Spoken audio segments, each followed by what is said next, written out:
તો petrol diesel અંગે રાજકોટ જિલ્લા કલેક્ટરનું નિવેદન।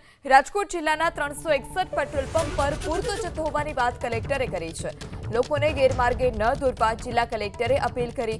રાજકોટ શહેરના 97 પેટ્રોલ પંપ પર પૂરતો સ્ટોક છે। નાગરિકો પેટ્રોલ ભરાવવા માટે ભીડ ન કરે તે પ્રકારની વાત પણ કલેક્ટર તરફથી કરવામાં આવી। જે પેટ્રોલ પંપમાં ઇશ્યુ થયા છે આની પણ હું સ્પષ્ટતા કરવા માંગુ છું, જેથી બધાને ક્લેરિટી આવે કે આપણે પેનિક થવાની જરૂર નથી। આપણી પાસે એનફ જથ્થો અવેલેબલ છે અને જે પણ આપણા domestic vehicles, light commercial, heavy commercial જે પણ વ્હીકલ્સ હશે આને માટે પૂરતો જથ્થો ઉપલબ્ધ છે।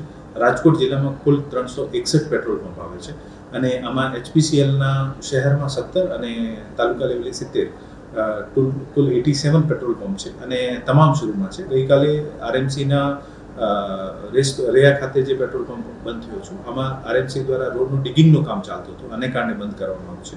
આ ડ્રાય નથી થયું। BPCLના કુલ 22 અને સિટીમાં 22 અને તાલુકા લેવલે 60 પેટ્રોલ પંપ આવે છે। તમામમાં પૂરતો જથ્થો અવેલેબલ છે અને તમામ પેટ્રોલ પંપ ચાલુ છે।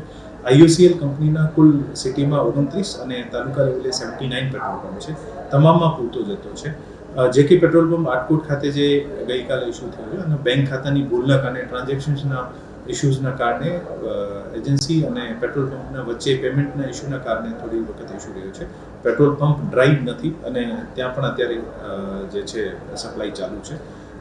જીઓ બીપી રિલાયન્સના કુલ 17 પેટ્રોલ પંપ છે, તમામમાં પુરવઠો ચાલુ છે।